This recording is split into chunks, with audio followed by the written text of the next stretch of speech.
Welcome to this third week of the course.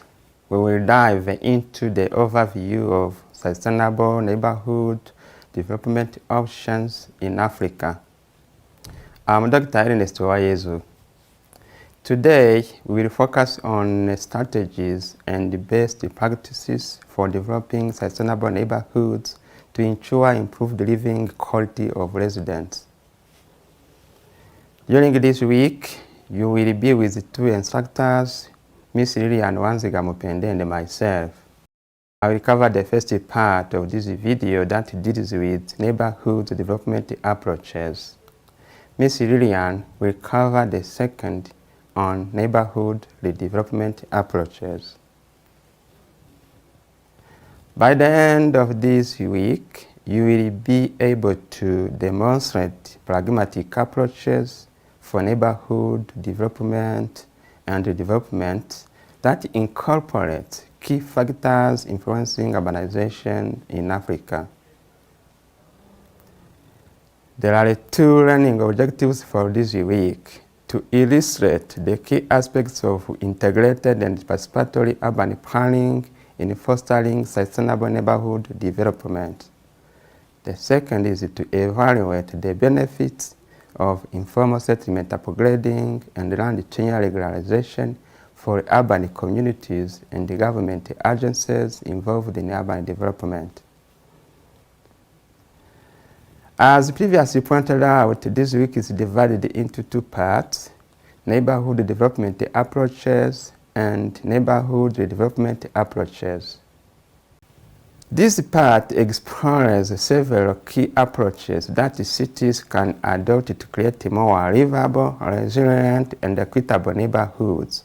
It is divided into 9 units: decentralization of urban development and enforcement of related regulations, land reforms and promotion of land use rights for all people, inclusive urban planning and partnership in urban development, integrated urban planning supported by land information systems (RISE), environmental protection and control of land development, capacity development, infill land development and affordable housing, social capital and urban co-production approaches for urban renewal, and finally, regularization of the informal and irregular settlements. I hope that you will find this week informative and engaging, and I wish you a successful learning journey. The first approach to be covered is the decentralization of urban development and enforcement of related regulations. Decentralization involves transferring authority from central government to local government to enable those local governments to engage in sustainable city development by aligning urban development plans with the essential and basic needs of the urban residents. This governance approach allows for local community to participate in urban planning and service delivery. For a successful decentralization, the urban regulations must be enforceable and enforced, ensuring development aligns with environmental sustainability and minimizes urban sprawl.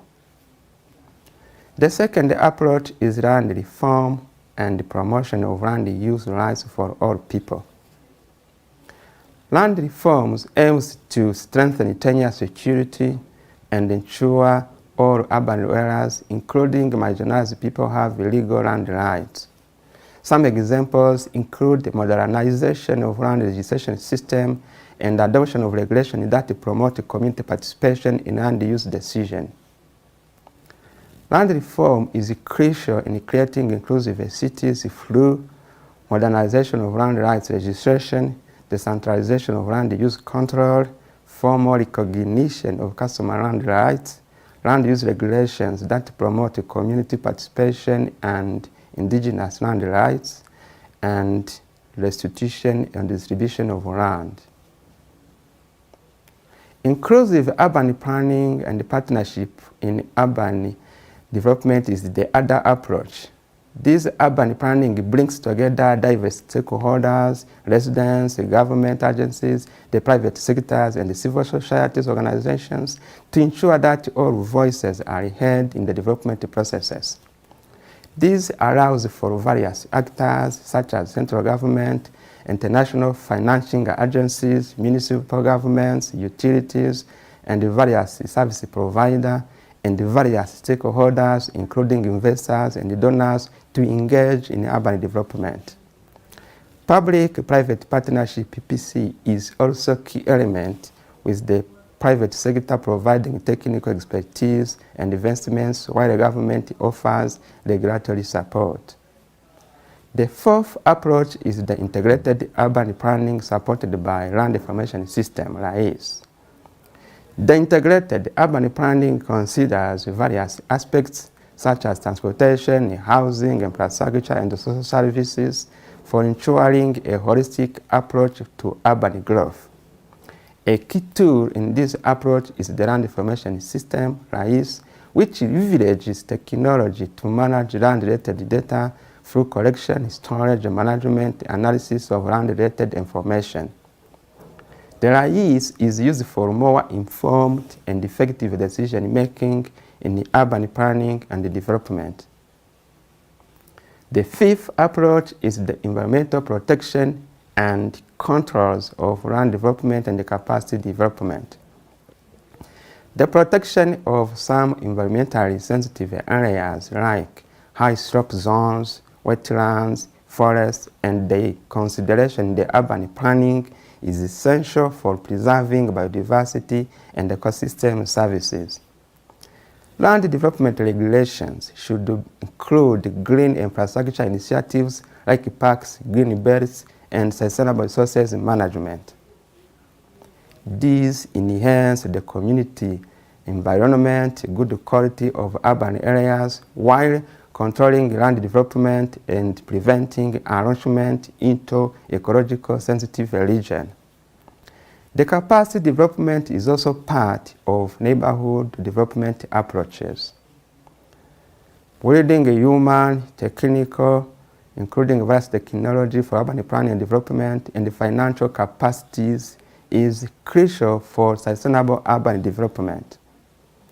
Programs which are meant to enhance the skills of urban planners and engineers while investing into technology such as RIS and securing financial resources streamline urban planning and development processes. From the above, let us look at the infill land and affordable housing and social capital and urban co-production approaches. The infill land development optimizes the use of vacant urban spaces, creating new residential, commercial, or mixed-use zones. This approach reduces urban sprawl and addresses housing deficit. The social capital and urban co-production approaches for urban renewal is also another approach. The social capital, consisting of networking of trust and the collaboration between citizens and the government authorities, plays a crucial role in urban development. The urban co-production, where residents and the official work together, enables participatory budgeting, community-led design, and collective decision-making for development aligned with needs of citizens. The last approach is the regularization of informal settlement. It involves regularizing land tenure, improving basic infrastructure and services, integrating those areas into urban plans.